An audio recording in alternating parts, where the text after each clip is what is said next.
안녕하십니까.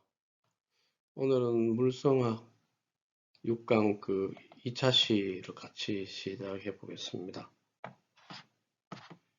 코로나 때문에 상당히 깝깝하죠. 또 사회적 거리두기가 이제 풀리고 하니까 좀 좋아질 겁니다. 오늘은 신속 점도계 기계를 같이 보겠습니다. 신속 점도기는 말 그대로 레피드, 빠르게 비스코스 점도를 어널라이즈 분석한다.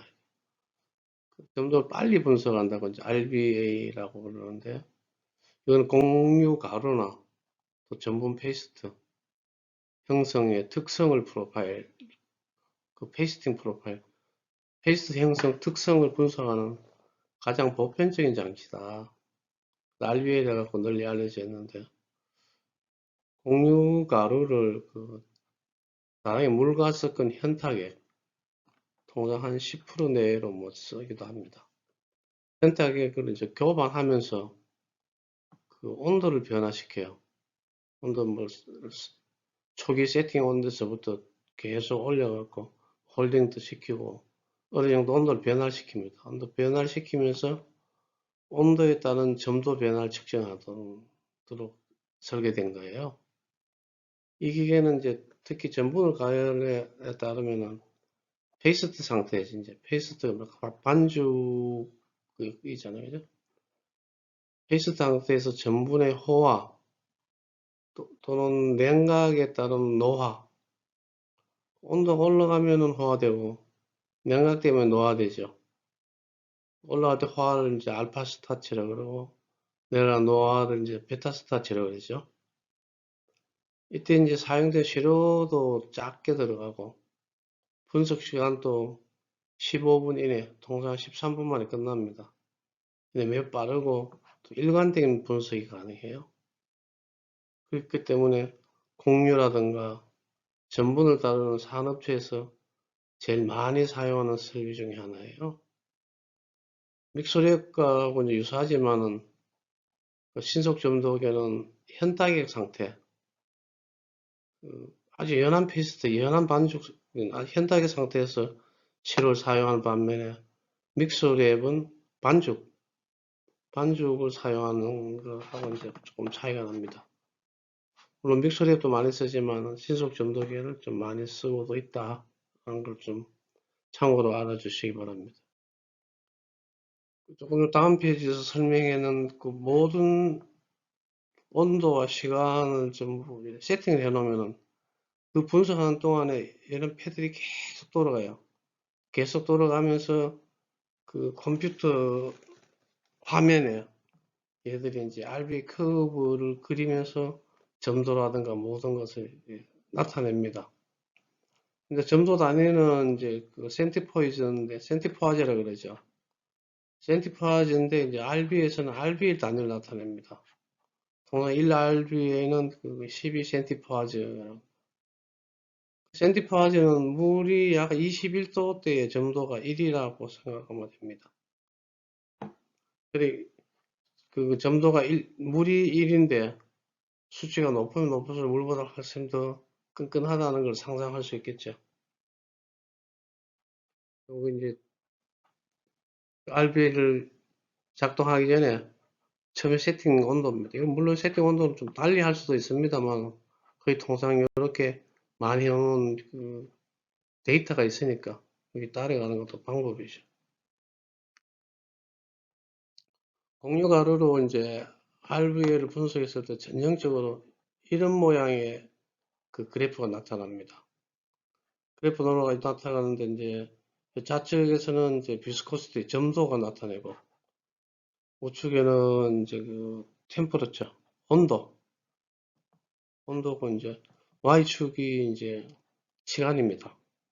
시간은 주로 초 단위로 들어가죠. 근데 이제 페이스트 가열하는 동안 가열하는 동안에 이제 온도가 처음에는 점도가 없다가 거의 물하고 없다가 온도가 올라가면은 점도 서서히 증가되고 온도가 유지되는 동안에 이제 점도가 어느 정도 감소를 합니다. 그 단백질 위켄드라 그랬죠. 그 감소하고 그다음에 또 냉각시키면 또 다시 점도가 올라갑니다. 이거는 전문 시간에는 믹서 그래프하고 비슷한 패턴이 나타나죠. 여기에서 이제 이렇게 냈을 때 전부 다 이제 요거를 이제 요때 온도를 화학개시 온도, 요때를 최고 점도, 요때를 최저 점도, 최고 점도와 최저 점도 사이를 강화 점도, 냉각시킴으로 인해서 다시 점도가 올라가는데, 이때는 이제 파이널 비스코시티, 마지막 최종 점도라 그러고, 여기 또 치반 점도라고 합니다. 치반 점도는 요 최고 점도하고 최저 점도의 차이를 치반 점도라고 합니다. 요 용어를 또 다시 하나하나 좀 세분하게 한번 보겠습니다. 이 화학개시 온도라는 그 테스팅 템퍼러처랍니다. 전분이 호화가 일어나면은 팽윤되어 물을 많이 흡수한 거죠. 팽윤되어 전분 입자가 전체적으로 붕괴되면서 페이스트 현상이 시작된 온도, 요것이 이제 화학개시 온도라고 합니다.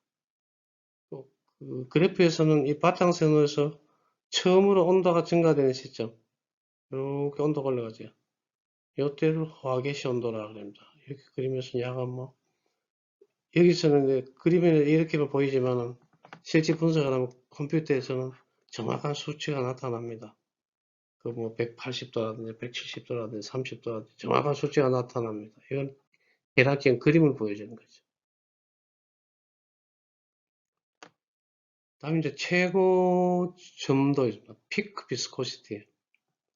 페이스트 현상이 페이스트 현상이 여기서 나타납니다. 관찰됨에 따라 정도가 온도가 올라가면서 점도가 증가하기 시작되는데 모든 전분 입자가 최대로 부풀 때까지 점도는 계속 증가됩니다. 점도 증가는 전분 하나라도 남김없이 모든 게 최대로 부풀 때까지 점도가 지속적으로 증가돼요. 그와 동시에 패드는 또 계속 돌아갑니다. 아마 캔스 안에 패드를 넣는다 그러죠. 계속 돌아가면서 전단력을 가하기 때문에 평균된 전분은 또 파괴가 되어갖고 전분 입자가 평균되는 속도, 전분이 온도가 올라가니까 평균이 되겠죠. 그 평균되는 전분이 패들이 계속 돌아가니까 전분도 깨진단 말입니다. 파괴되는 속도가 같아지면은 최고 피크가 이루어지는 거죠. 피크가 이루어진 다음에 이제 패들이 계속 깨지기 때문에 그때는 점도가 더 내려갑니다. 내려가는 거는 이제 평균 입자가 되는 최대 속도와 전분이 패들이 파괴한 일치점 최고 됐을 때에 이제 그 피크 비스코티라 합니다. 다시 뭐 온도가 올라가면서 전분이 평균돼 가고 점도가 올라가고 교반을 계속 하기 때문에 전분이 깨지니까 비스코티 점도가 내려간다. 거기 일치한 시점이 최고점이다. 최고 점도다. 이렇게 보면 되겠습니다. 그 다음에 강화 점도가 있습니다. 브레이크 다운 비스코시티라고 하는데 최고 점도하고 최저 점도 차이. 최고 점도, 이 그래프 최고 점도 얼마 됩니까? 350쯤 안팎쯤 되겠죠. 최고 점도. 최고 점도는 온도가 올라가면서 모든 전분이 평균되면서 그 평균되는 속도와 패들이 돌아가면서 강화되는 속도가 일치한 때가 이제 최고점이라고 그랬죠. 그때 최고 온도. 최고 온도에서는 패들이 계속 돌아가면서 그 전분이 다 깨집니다. 깨지면서 점도가 최저됐다가 다시 온도를 낮춤으로 해서 점점 다시 온도 올라간다. 이때 최저에 다다르는 최저 점도. 최고 점도하고 최저 점도 차이를 강화 점도로 합니다. 브레이크 다운 거죠. 그 다음에 파이널 비스코시티 최종 점도입니다. 파이널 곡선에서 마지막으로 측정되는 점도, 즉 전분의 노화도죠. 드그리 오브 레트로그라데이션이라고 하는데 전분이 노화됩니다. 전분은 온도가 서서히 올라갈 때는 호화되고 온도가 내려가면은 노화됩니다. 근데 온도가 올라갔다가 그 패드리에서 또 깨질 때는 점도가 약해졌는데 온도를 낮추면은 점도가 올라간다 했죠. 이때 좀 온도가 낮게 됐을 때 최대로 올라가는 점도를 최종 점도, RV에서 파이널 비스코시티라고 합니다.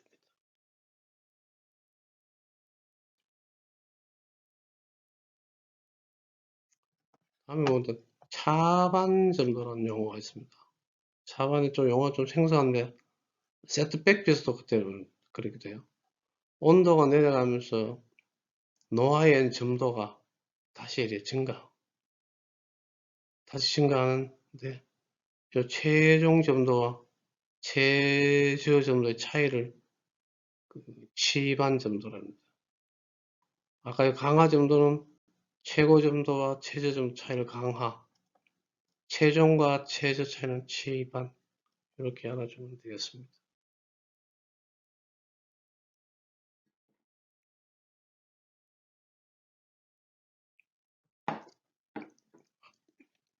RBA로 이제 여러 가지 페이스트 곡선을 이제 분석하고 측정할 수 있습니다.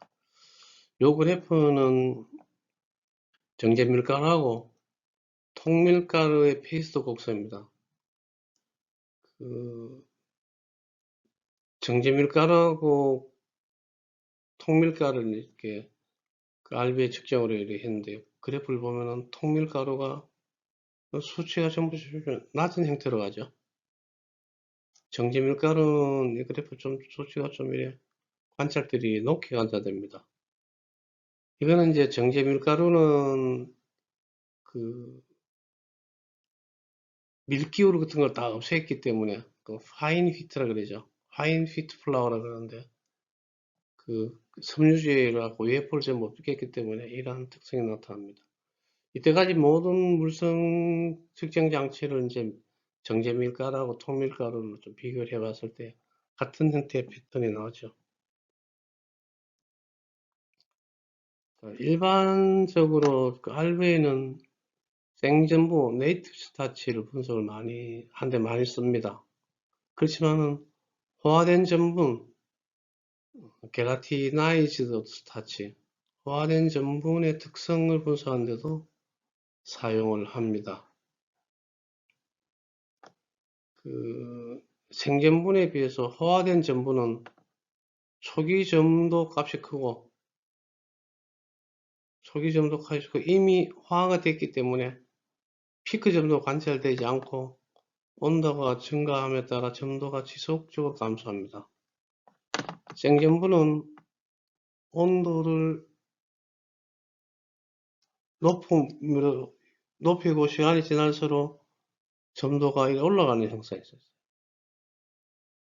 화된 점도는 이미 화가 되어 있기 때문에 처음의 점도는 그 이니셜 콜드 비스코시티가 처의 점도는 크고 생전분은 피크가 관찰되는데 이한 화가 되기 때문에 피크 점 없이 지속적으로 쭉 감소하는 걸 나타냅니다. 여기 이제 RB는 이제 내가 별도 보충 자료에 이제 동영상을 올려놨으니까 그리고 한번 읽어보시면은 참고가 될 겁니다. 요거는 시간이 조금 길기도 해요. 긴데 작동되는 시간은 얼마 되지 않는데 세팅하는 값 뭐 하는 게 좀 들어가시니까 앞면을 좀 다시 수치 넣고 뒷면에 보면은 기계가 작동되는 걸로 잘 보입니다. 좀 장시간 동안에 그 식품 물성 기기를 여러 가지를 분석하는 걸 좀 이래 해봤습니다. 다른 정리를 좀 간략하게 해볼게요. 식품 물성을 기계적으로 측정하는 방법은 다이렉트, 직접적인 방법은 이제 기초적인 펀더멘탈하고 경험적, 또 모방적 이 방법을 구분한다 그랬습니다. 기초적 측정은 펀더멘탈 테스트라 그랬는데 일정한 형태의 균일한 시료를 특정한 조건에서 수행해 갖고 정립된 물성학적 이론에 의해서 분석이 가능한 방법이 기초적이라고 했습니다. 펀더멘탈. 경험적 측정, 엠피리칼 테스트라도 우리가 실제 상황에서 겪을 수 있는 경험을 바탕으로 식품의 물성을 측정한다 그랬죠. 아, 빵은 부드럽겠구나. 캔디는 좀 딱딱했구나. 이런 먹어봤는 경험이 있기 때문에 경험적 측정하는 방법이 있고, 모방적 측정 방법, 이미터티브 테스트인데 실제 사람 입안에서 씹을 때 또는 식품이 담긴 용기 안에서 움직일 때 실제 특정 상황을 모방하여 식품의 물성을 측정 방법입니다. 우리가 이때까지 그 식품 물성 기기를 한 건 이제 모방적 측정 방법을 갖고 많이 공부를 해 왔었습니다.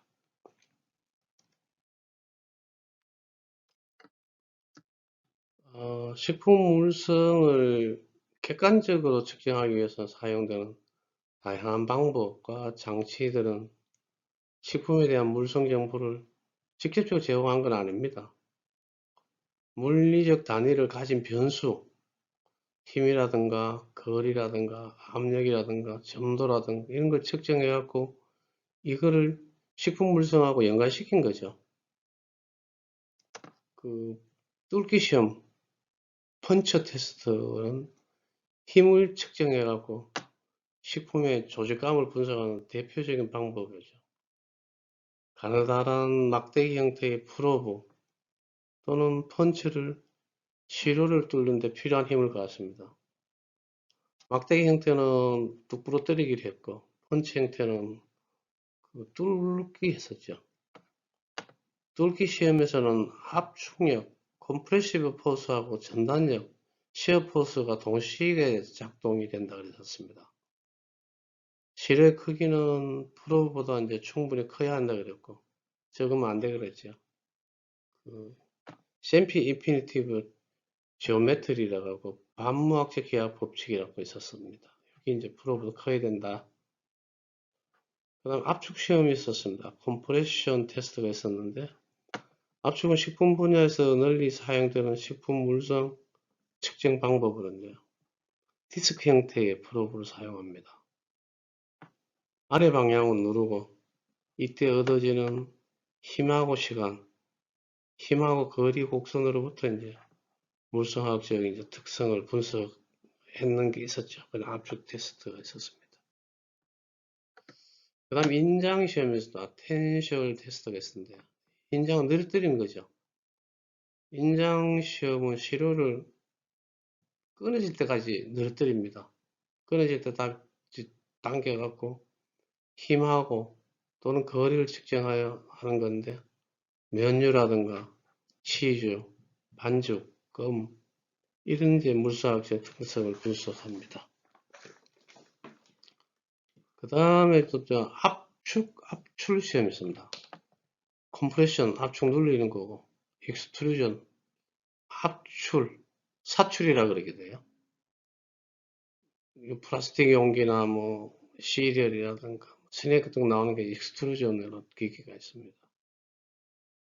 용기에 담은 시료를 디스크 형태의 프로브로 눌려갖고 용기 바닥에 구멍, 가운데 나오는 쪽으로 그 바닥 구멍을 시료가 배출되는 전방 배출, 이런 걸 앞에 나오는 거 전방 배출이라고 하고 이제 용기보다 적은 프로브를 사용하고 용기와 프로브 사이로 시료가 위로 배출되는 후방 배출로 구분되면 페이스 같은 유동 특성 있는 시료를 후방 배출을 한다고 했죠. 그 전번 시간에 봤던 압축은 이렇게 눌렸을 때 시료가 밑으로 나오는 거고 압축은 위로 올라가는 그런 시험이 있었습니다. 휩 스냅핑 시험도 있었는데요.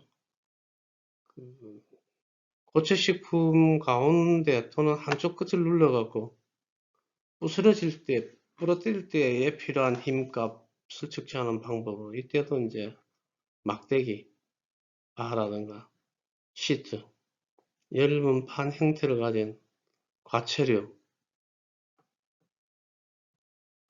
또 건조면, 쿠키, 시리얼바, 초콜릿, 이런 물성이 측정한다 그랬죠. 휘입 스냅핑은 야채 같은 것이 이제 오래나 당근이 오래되면은 저 흐물흐물함 때문에 휘 스냅핑 텍스트에서 좀 약하게 나타나겠죠. 이런 원리를 이용해서 그 다양한 식품을 측정하는 휘입 스냅핑 시험이 있었습니다. 그 다음에 이제 절단 전단 시험이 있었습니다. 칼과 같은 형태의 날카로운 브레이드를 가진 브레이드를 사용해서 시료를 두 조각으로 절단하는 방법으로 육류나 과채료, 치즈를 쓸 때 사용하죠. 특히 시료에 따라 그 워너플레저 전단나, 워너플레저는 회사 이름입니다. 크레머 전단 용기, 이것도 회사 이름이에요. 이런 것도 사용하기도 한다고 했습니다. 그 다음에 이제 우리가 흔히 많이 시간을 오랫동안 얘기했던 게 텍스트 프로파일, TPA라고 했습니다. TPA는 저작 자격, 우리가 입에서 마스티피케이션 씹는 자격, 씹는 작업을 모방해갖고 식품 물성을 측정하는 방법이 있습니다. 이거는 기계가 연속적으로 두 번 압축했죠. 우리가 사람이 두 번 씹는 걸로 생각하고 연속적으로 두 번 압축해서 얻어지는 힘하고 거리 또는 힘하고 시간 곡선을 분석해갖고 부서짐성, 경도, 부착성, 응집성, 탄력성, 점착성, 씹힘성, 순간 회복력의 물성 정보를 얻었었습니다. 그 다음부터 우리가 또 봤던 게 이제 만능 시험기라고 불리는 유니버설 테스팅 머신이 있었습니다. UTM이라고 하는데 유니버설 테스팅 머신은 압축력, 신양력 등 수직력을 가하겠습니다. 다양한 실험 물성을 분석하는 다목적 기기라고 그랬습니다. 이때는 인스트론이라는 이름으로 불렀댔는데 이건 인스트론은 회사에서 만능 시험기를 만들었기 때문에 인스트론이라는 이름으로 그 기계가 많이 시판되고 있고 또 많이 사용하고 있습니다. 그 식품 물성 분석기 중에 이제 텍스처 분석기가 있습니다. 텍스처 어널라이저는 식품뿐이 아니고 바이오 관련 시료의 물성 측정에서 특화되어 사용되는 물성 측정 장치도 있습니다. 측정 장치입니다. 오타가 났네요. 물성 측정 장치이다. 레오메타라는 것도 있습니다. 레오메타는 물체의 물성을 측정하는 기기 또는 장치를 통칭해서 레오메타를 그랬죠. 통상적으로 이제 전단력을 가하여 시료의 점도하고 점탄성을 측정할 수 있는 전형적인 물성 측정 장치를 이제 레오메타라고 합니다. 이게 이제 평판형하고 패들드 플레이트, 원추 평판형, 콘 앤드 플레이트 형태죠. 원통형, 콘센트릭 실린더, 다양한 그 기하 형태, 지오메트리, 기하라고 그러죠. 를 이제 레오메타에 장착을 해서 시로의 전단력을 가하고 이때 얻어지는 토르크 값을 갖고 이제 점도와 점탄성을 이제 측정했습니다. 주로 레오메타는 점도와 점탄성을 측정하는데 쓰는 거라고 우리가 좀 공부를 했었습니다. 다음에 이제 마지막으로 봤던 게 이제 엑스텐소 그래프와 알비오 그래프가 있었는데 이거는 반죽의 신장 특성을 분석합니다. 신장이라고 늘어나는 거죠. 그 반죽이 늘어나는 걸 분석하는 기계인데요. 엑스텐소 그래프는 반죽이 끊어질 때까지 잡아당기는 데 필요한 힘 또는 거리를 측정해 갖고 그 식품과 연관시켰는데요. 알비오 그래프는 당기는 게 아니고 그 펌프를 이용해서 반죽 사이에 이제 공기를 불어넣어 반죽이 팽창시키는 동약에 압력을 적게 합니다. 우리가 그때 이거 저번 시간에 풍선껌을 연상하라 그랬었죠. 근데